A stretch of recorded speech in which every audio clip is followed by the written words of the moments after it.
Okay, when you're ready to start your radial balance design, you're going to take your 12 by 12 inch page, and across the page with a ruler, you're going to put a guideline that's going to mark that at every 6 inches.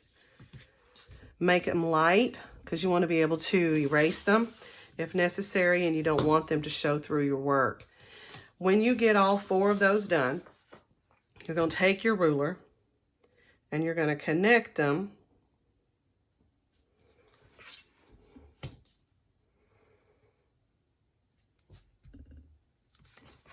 creating a 3 boxes in your paper that'll be 3 inches.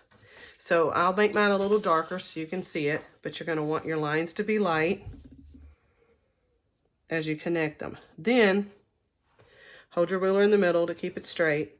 Then you're going to break it into 3 inches here. So you're going to go over the edge.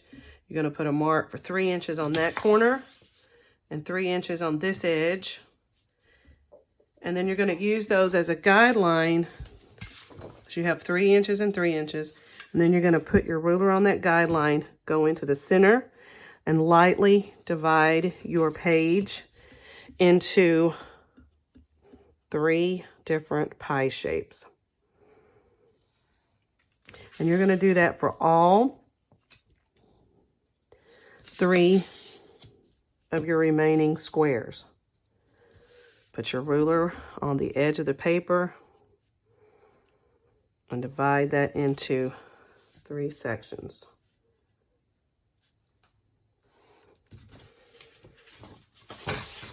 So that when you're finished, this is what you'll have. Then you're going to take some templates so that you can create your motif. You may want your motif to be symmetrical, where it's the same all the way around, and that's perfectly fine. I created symmetry by just taking whatever sheet of paper that I had. I folded that sheet of paper in half and drew on the fold so that if whatever I wanted would then be the same when I cut it out, because then you would cut off the fold. Your design does not have to be symmetrical.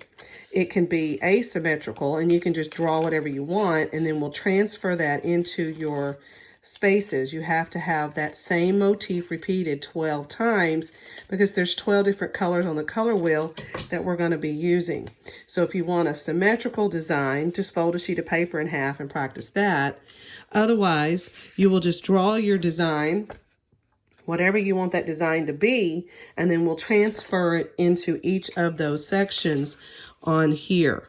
And then we will trim it so that we have a circle when we're finished. This is just your setup to get it going. So now you're deciding what kind of motif you want, which is your pattern, your design that's going to be repeated. It has to be the same thing. So you just want one of them to be able to trace.